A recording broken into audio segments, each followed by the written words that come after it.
Welcome to another episode of Sideline Sanity with me, Michelle Tafoya. Please subscribe. And if you want to leave a review, as long as it's a nice one, we'd love that too. I'll leave any review. We can handle it. I am excited about today's guest because I've been trying to book her for a long time and it just hasn't worked out. But now she has a new time slot on Fox Business Network where she gets to sleep more. So she was actually available to come on today. I get asked about this woman a lot. Do you know her? Do you know her? And I got to know her when she and I both appeared on Gutfeld one night. I think that was how I got to know her. And she is so kind and so funny and so smart. We clicked immediately. I really can't say enough good things about her. So it's always a joy for me to be able to deliver news to people when they ask about her that she is legitimately a really cool human. I just can't wait for you to meet her because there's a lot you don't know about people until you ask questions and they're willing to answer. You know, people just think, oh yeah, he's the president of a bank. He's always been the president of a bank. Well, no, there are layers and layers of story that led to whomever becoming president of a bank or a sideline reporter on Sunday Night Football or the one and only Dagen McDowell. She's next. For nearly 3 decades, she's reported the action from the sidelines. She started very young. She's covered the NBA, NFL, Olympics, and the college football and basketball national championships. And now, during these insane times in our world, Michelle Tafoya thinks we need a serious dose of sanity. This is Sideline Sanity with your host, one of the sanest people on planet Earth, Michelle Tafoya.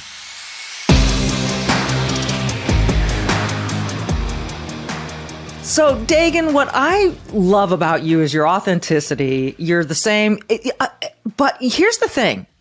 Like, when I met you, I didn't know how sweet you were. Like, you're really kind and there's a gentle side to you that probably doesn't come out full force when you're on television.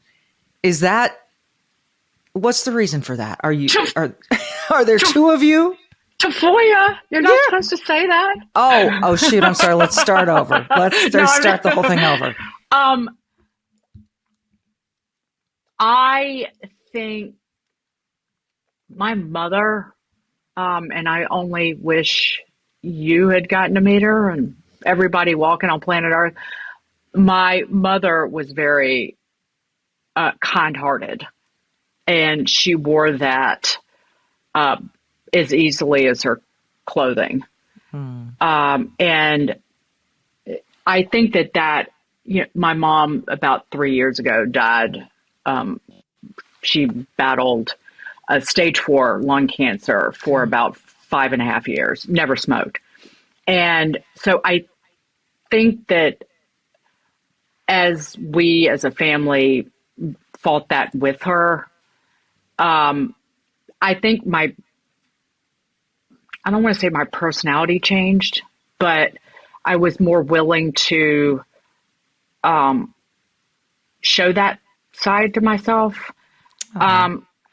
That this is going to sound so silly, but there's one thing that I did start doing when she got sick.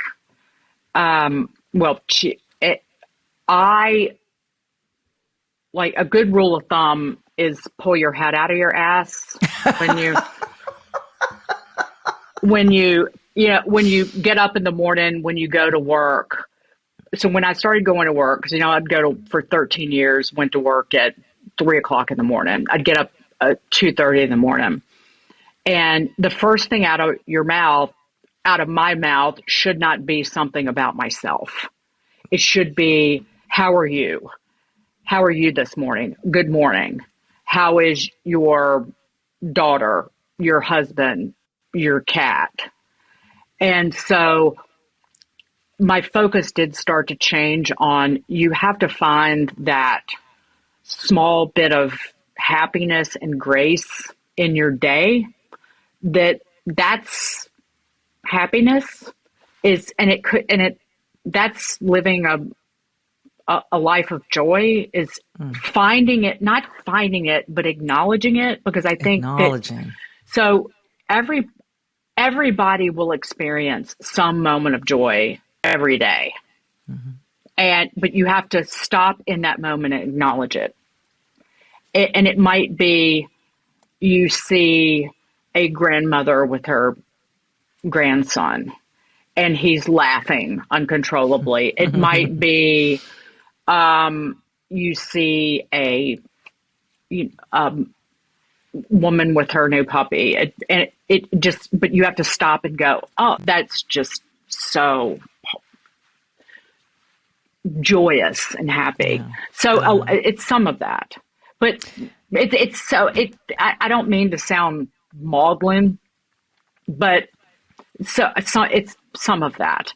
And some of it, a friend of mine always made fun of me when one of my first friends here in New York from 30 years ago would say, folks say you're a people person. He was like, that's so crazy. He was like, you're such a grump. But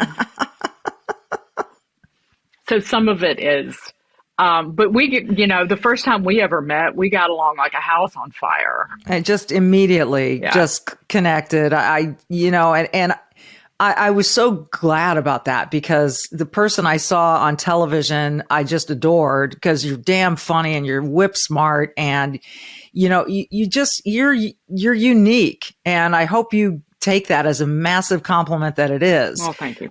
I've had people tell me, okay, so who have you met? Who have you met over there? Have you met Dagen? Yes. Oh gosh, I love her. How is she? And it's so wonderful to be able to say she's awesome. But it's recently, I think it was on Twitter, and I hate often acknowledging stuff on Twitter, but it's there. So let's go there. Someone questioned your rural South bona fides. They sort of said, you ain't from the rural South. And you took them to task. Where did you grow up? So I grew up it's called Brookneal, Virginia. It is in Southern Virginia. It's an area of Virginia. It's called Southside or Southside. Where I grew up, we say South. It's just a thing. That's how we pronounce it. It's called South. You say host too. So it's strangely Canadian. Oh, that is. Wow. Yeah. That really is. So it's an area, everything south of the James River is called Southside. So it's Central Virginia. So it's tobacco country, or used to be. And it is a town. It's about 2 hours southwest of Richmond, Virginia, and about an hour southeast of Lynchburg. And it doesn't sound, people think Virginia and they think Washington, D.C. Right. And it's not Western Virginia. So it's not near Tennessee. Okay. And it's close to the North Carolina border, but it's in the middle of nowhere. Yeah. And it has one stoplight and no fast food. We've never had a movie theater. So we do not have and have never had even a McDonald's. And the closest McDonald's is an hour away. So when people say that I didn't grow up in the South, it just is hilarious to me because country is, it's not just the South, it's rural America and the country. It's right. It's, can we kill a chicken and clean it if need be? Can you? Yeah. If can. In tough times, if you needed me to kill and clean a chicken for dinner, sure. Okay. Absolutely. So a deer, maybe not. That might be hard, but I could make it work. Okay. Well, okay. You'd shoot the deer, right? Yeah, Could you shoot a deer? Sure. I haven't been hunting years. I mean, I've lived in New York for 30 years. Yeah. Yeah. I mean, and yet you still, have that Southern sensibility about you and that rural sensibility that people should not question, by the way. Seriously, I mean, they should not. But that was one thing that when New York is a very hard place to live. Mm-hmm. It is very busy. It is very loud. It is very expensive, and it's very dirty. But like my neighborhood, you can make that neighborhood a small town if you try. Your neighborhood in New York? Yeah. If you can interact with strangers in a way that you can interact with people in a very small country town. When I get up in the morning, if I'm walking the dogs around my neighborhood, I speak to everybody. I say, good morning. You just look great. But I have made a very strong effort and a concerted effort the entire time I've lived in New York to hang on to where I came from, not just the way I speak and not just the core values that my family raised me with. But when I started working at Fox, an executive here told me, go home. Do not try to be part of the media elite, because the harder you try to become part of that circle of jerks, the more they will look down on you, the more they will laugh at you behind your back. Don't worry about getting invited to a book party or the next gala. You go home at night and you call your mother and you call your father and you remember what you were raised to find important. And that is family, church, God, and country. And wow.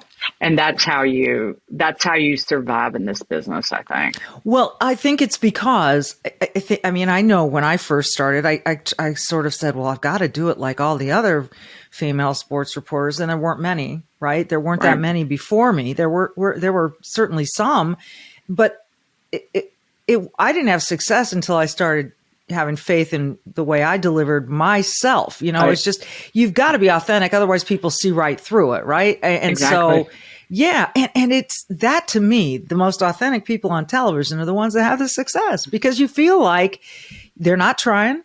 You feel like you're getting to know them. And I think people certainly have gotten to know you, every great thing about you, because you allow them to. And I love that. So between growing up in this really tiny town with no McDonald's and coming to New York where there's a McDonald's on every corner, just about, yeah. Where were the stops in between that sort of bridged that transition? Before I say that, my entire family are incredible fans of yours.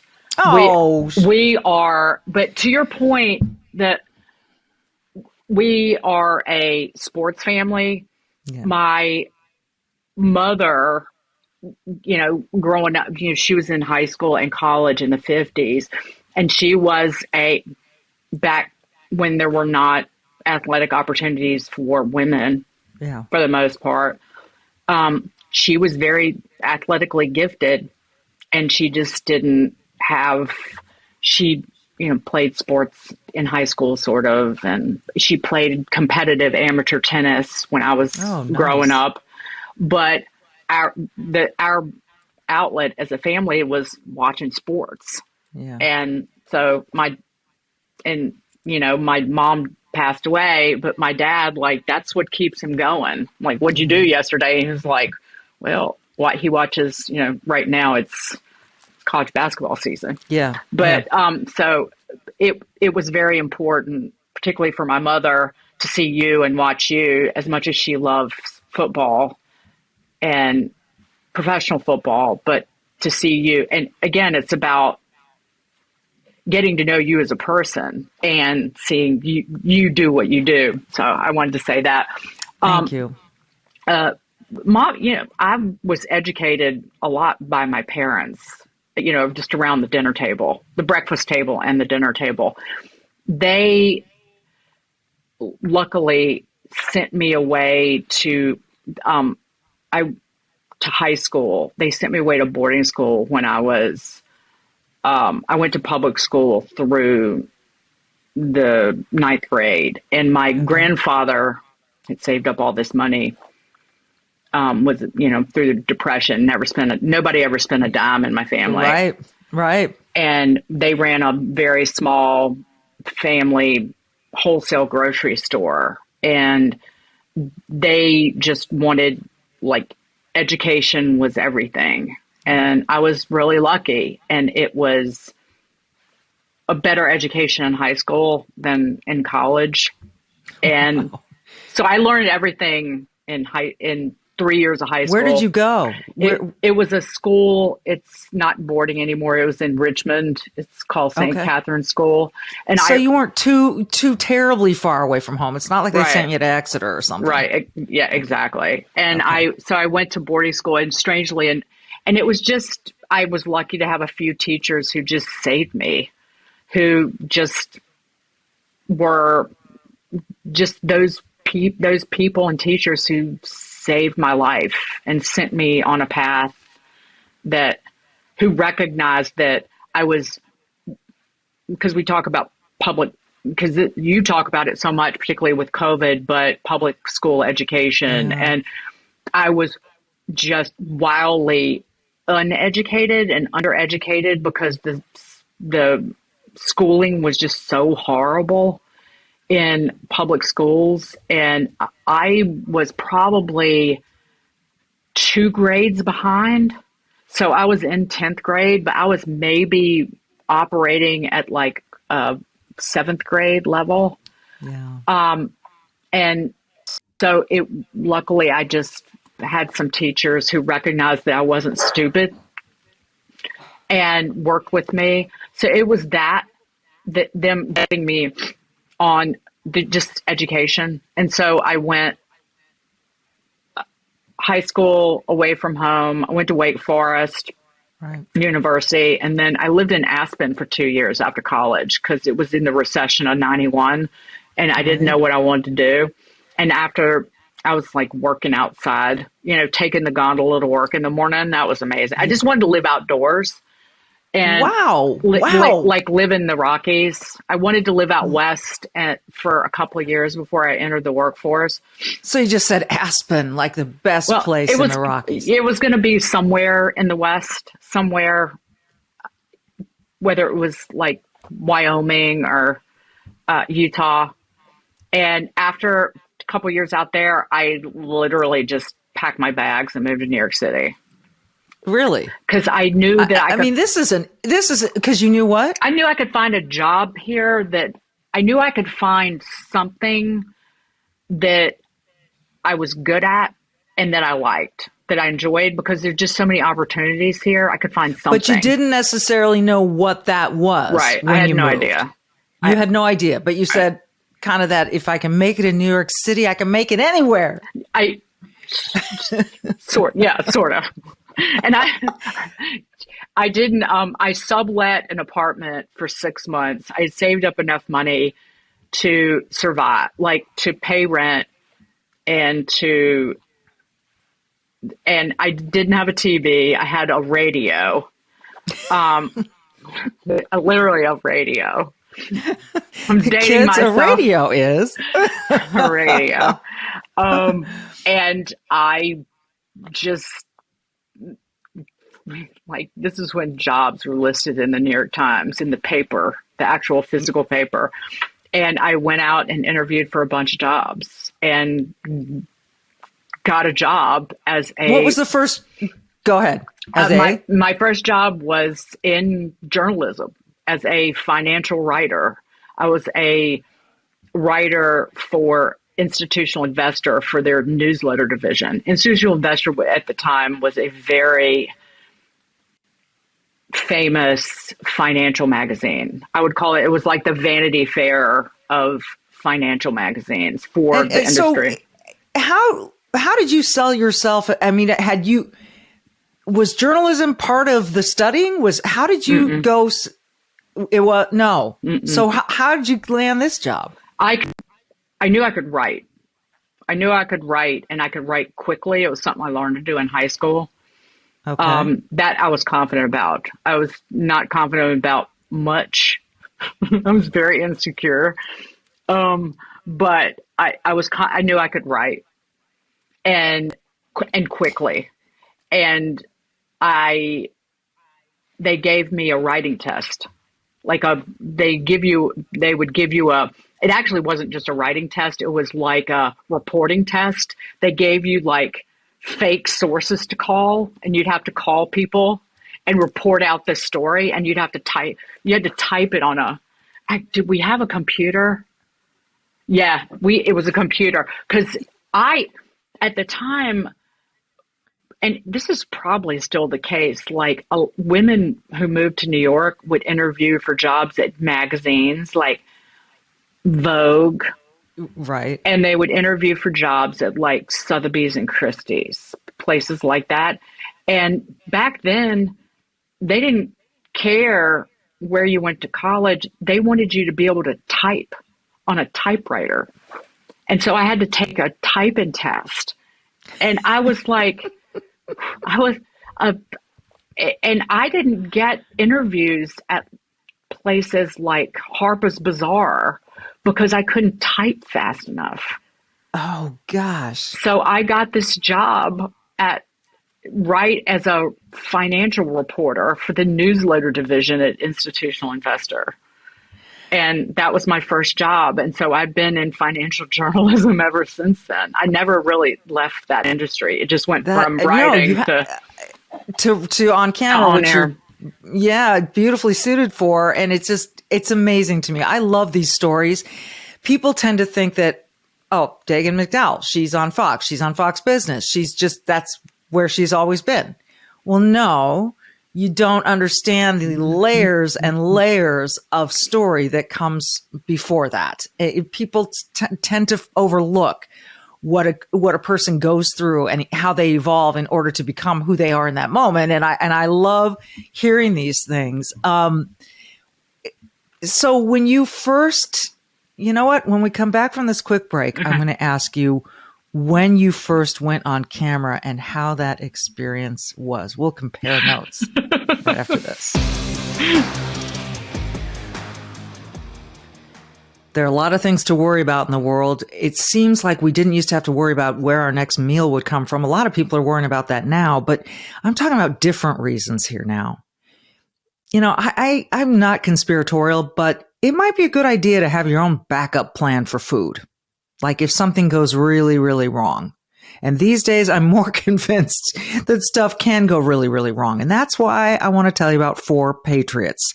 It's called survival food. It's what you stash away for up to 25 years in your cupboards, in your pantry, in case something hits the fan. Maybe some peanut butter, and you've got to be able to eat. So create that stockpile. This isn't ordinary food. It's hand-packed right in a family-owned facility right here in the US of A. The kits are compact, sturdy, water-resistant, stackable. Just stash them in the basement or in a cupboard. And they have all kinds of different delicious meals, lunch, breakfast, dinner. Prep time is like 20 minutes. Right now, go to 4patriots.com, use code Michelle, Michele, and get 10% off your first purchase on anything in the store, including this 3-month survival kit. You'll get their famous year-long guarantee plus free shipping on purchases over $97. And they're called 4 Patriots because a portion of every sale is donated to charities who support our veterans and their families. Yes to that. Just go to 4patriots.com. That's the number 4patriots.com, code Michelle to save 10%. 4patriots.com, code Michelle, Michele, and start building that backup plan.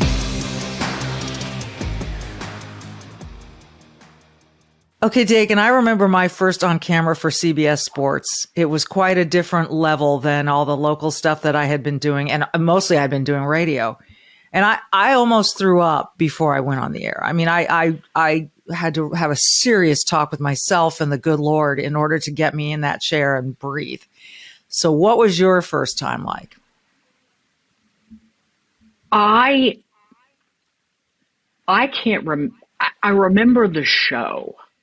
Okay. It was a guest spot on Okay. Neil Cavuto's weekend show on the news channel. And that was how I got my foot in with Fox. It was just they started using me here and there. Mm-hmm. And the street.com, was one, like the third job I ever had in financial journalism. And I was working there, and the street.com briefly had a show on Fox News, on the Fox News channel. And I got a little bit of experience there. Luckily, the first shows I did were taped. So that's a net. Like, that's a great net to work with, because you don't have to worry about being on live television. Right. So it was just doing segments, like tape segments about finance and things like that. I remember, so I ended up getting a full-time job on Fox because then I started doing a taped financial show. It was called Cashin' In. It was on the weekends. Oh, yeah, with Terry Keenan. And I was on every week. They used me every single week. And after a couple of years, Neil Cavuto called me on the phone and said, "Hey, kid, you want a job? We know you don't know how to do TV professionally. We'll give you some help. Either you figure it out and you get to stay, or you don't figure it out and you get to go." Something to that effect. And so I figured it out. But it was, Yeah, you did. but I've been here 15 years. No, wait. No, I've been here 20 years Wow. this spring. But I've got to do all of these different things. So initially it was just, now you get to see kind of who I am. Yeah. From in real life. Yeah. But initially I was just a financial reporter. I was just a business reporter. It's a lot more liberating, isn't it, to just be you? Yes, absolutely. I mean, when when you're on Gutfeld, or you sit in on the 5, or you're on Outnumbered, that's when people, and now your new show too, with Sean Duffy. I mean, that you're certainly yourself there, but I am a big believer in that this, be you, be your personality, and people will, they're either going to like you or they're not going to like you. And a lot of it's not even based on your personality. It's based on, maybe your value set is different from theirs, and they've just decided they're going to not like you. And that's what's happened. It's happened to me since I've loved sports. It was 20 years of toughing it out. So to speak. 20 years of toughing it out. And eventually you get to really be who you are. Yeah. And as you can hear in the background, my dog approves. That's Jersey. I think he's barking at someone who's shoveling snow across the street. I really don't know. I'm making stuff up. You have 2 dogs with you in New York, right? Mm-hmm. Yeah. And a third dog that lives in Florida. Ramon, my oldest dog in Florida, he just passed away. Oh shoot! I'm so sorry. You see, the last time I talked to you, which wasn't that long ago, Ramon was still going. He just passed away. I'm so sorry. No, it's okay. But they're our children, and he was 18. So man, exactly. Man, that's a good long life. He was the OG for Original Gentleman. He was from Puerto Rico. He was a Puerto Rican Sato, or street dog. And how'd you find him? We got him from a rescue up in Connecticut, but he was literally pulled off the street by a woman who ran a small rescue down in Puerto Rico. and he was living outside of a restaurant in Puerto Rico with his two siblings. Oh And my goodness. Ramon, Ramiro, and Rosario. And Ramon, so we just never changed his name. Oh, why would you? I mean, And- Ramon is fabulous. And Ramon just absolutely, he loved adventure, and he was the sweetest dog on the planet. And I haven't even told many people that he passed away. It's just been so hard to talk about it. But I'm so sorry. thank you for asking about Ramon. And then there's Charlie and Dale. Charlie and Dale. And how did Charlie and Dale get their names? So a lot of people changed their dogs' names after they rescue them. So when dogs are like found or dumped at a rescue, they immediately change their names. So Charlie, Dale, and Ramon are the names they had at the rescues, and we just never changed them. Yeah. I just kept them. Yeah. I just thought Charlie and like Dale is just perfect. Charlie is perfect, and Ramon, he was a little Puerto Rican gentleman. So Ramon needed to stay Ramon. I love it. I absolutely love that. And you feature them from time to time in your Instagram and Twitter pages, which we will, we're showing here to people so that they can check you out on those two platforms, because it's worth the follow. They're adorable. And like you said, so I just got a dog a year ago. And so I'm just discovering this. Now, I had dogs growing up, but I have not had a pet since before my kids. Mm-hmm. So, this is like a new thing in our house. And I get it more now than I did when I was a kid, because you're more responsible as an adult and you realize what has to be done for this creature. But I was thinking about this. How do you explain the miracle of dogs? Like they communicate with you in such a way, and they look at you and you relate and you have a relationship that is semi-human, but really not in the best of ways. How do you describe it? There is the unconditional love, but there is the unconditional need they also are, and I saw this when my mother was sick, that particularly with Ramon and Charlie, that dogs instinctively know when people are in pain and need comfort, and they run to it. Mm-hmm. Human beings tend to are not, with illness and sickness, mm-hmm. It makes some people uncomfortable. Yes. Or they don't know what to say or what to do or what to ask. And dogs particularly only know one thing, and that's just to provide comfort by being next to you. Mm-hmm. And I just witnessed that. And they didn't know, they just knew that my mother, it was just through instinct. They knew that she needed them by her side. Mm-hmm. And literally, Charlie would walk in the door for years. When I would go, because at times I was down there every weekend. I was driving it was like 600 miles on a weekend round trip. And he would walk in the door and just sit next to her. Oh. And he would sit there all weekend. And Ramon would do the same thing, or they'd lay on her. Oh. But that's how I describe it. And that they just know they're just unconditional in their giving and unconditional in their need for care as well. They're just absolutely, I can't put it this way. They weren't in the house. I call her their auntie, because she cares for them sometimes, and they weren't there. And I kept turning to talk to them. I was like cleaning the house, talking to them, and they weren't there one weren't day. there. It's just, yeah, exactly.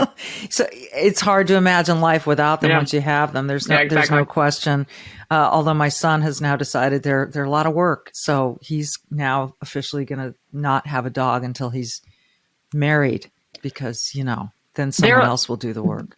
And I say this, like I rescued, like all of my dogs are rescues and have been rescues, but particularly rescue dogs, they come with not more like physical problems sometimes than behavioral problems. They come with like digestive problems, gut problems, allergies, and it's a lot of work and it's a lot of money. Yeah. Yeah. That's that part too. All right. Before I let you go, we're going to just switch gears for a minute and talk about, business is your forte. What do you see as the sort of the major, if you could call it down to a small group of, because we have so many major issues to deal with in the country today, but from your perspective, what are the few biggest that really could be tackled if not for this president who doesn't seem to want to tackle them? The biggest one was it and is the just reckless spending, and that this is over a 2-year period, and spending that had to be funded by debt. So, and it was spending on, and it's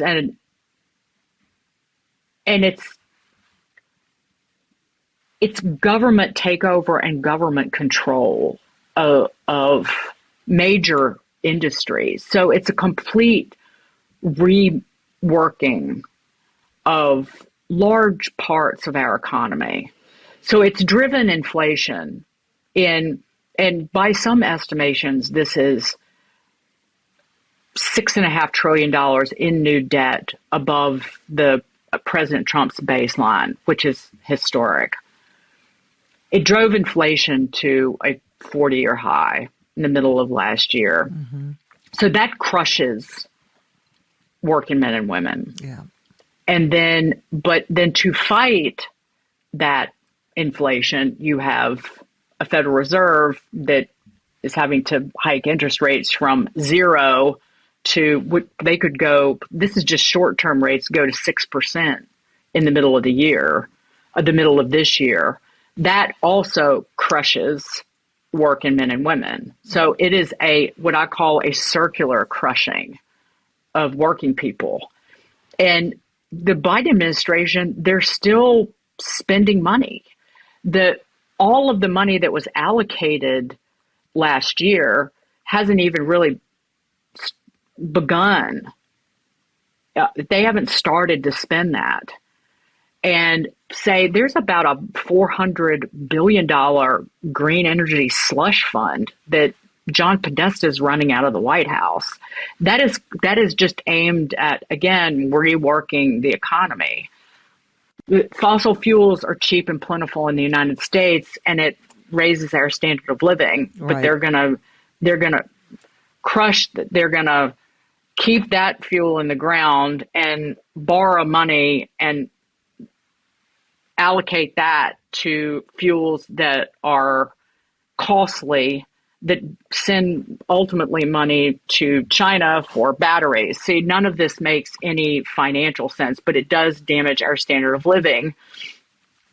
So, and Sean Duffy makes fun of me because I bring this up all the time. There is still, for 3 years, there has been no one with student debt has had to make a single payment right on their student loans, and there hasn't been any interest accruing. So when you don't accrue interest on debt, that debt goes down in value right by whatever the inflation rate is. So that is inflating away the debt, or that is a bailout. That is loan forgiveness. That is a student loan bailout all by itself. This is outside of what was heard in front of the Supreme Court last week. Right. That is ultimately being paid for by people who didn't go to college or paid their own way, or parents who paid their children's way. Right. So again, that crushes working men and women and so it's inflation. It's higher interest rates to fight the inflation. It's the bailing out people who went to college. All of this damages working Americans, and it will take years and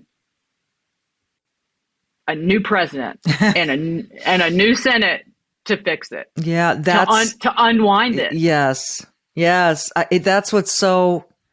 I mean, we've got to tough this out as a country, right? If we want to hang on, we've got to tough this out, and some people are going to have to make some sacrifices.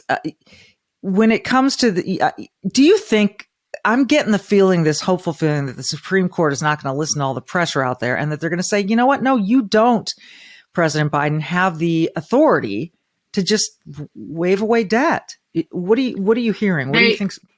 Based on the questions that they asked, it seems like they won't rule in the administration's favor, but you still have this 3-year moratorium where 3 years when the payments haven't been made. So that's still, so far, it's about $180 billion. So that's $180 billion loan bailout. That's how much cost. So, and it's not unthinkable that that the administration will just keep extending it. Right. Because that's not the case that the Supreme Court heard. Right. So I wouldn't be surprised if it didn't go that way. So they vote down, they vote down the actual student loan forgiveness.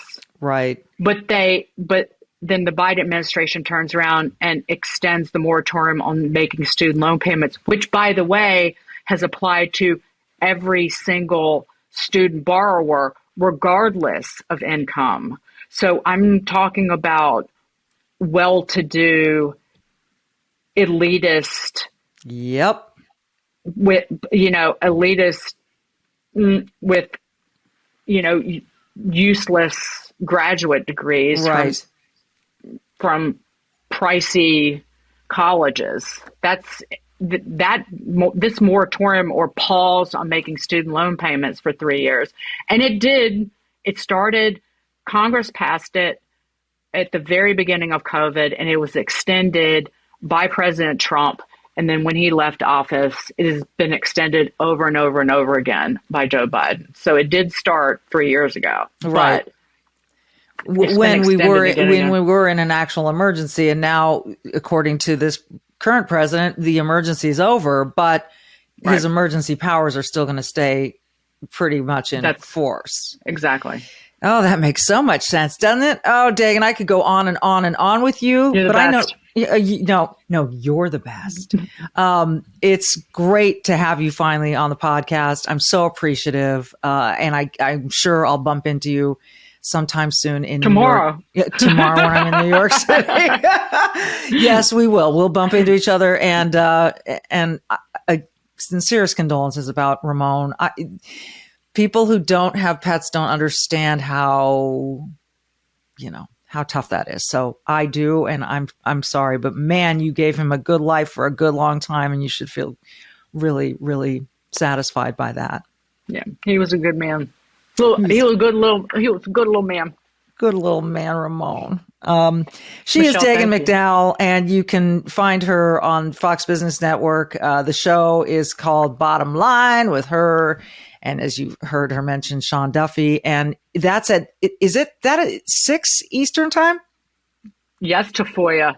6 p.m. 6 p.m. Eastern time.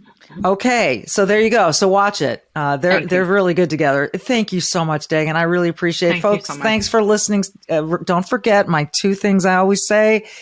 Be brave. Damn it. God, find your courage. Be brave and do good. Thanks for listening.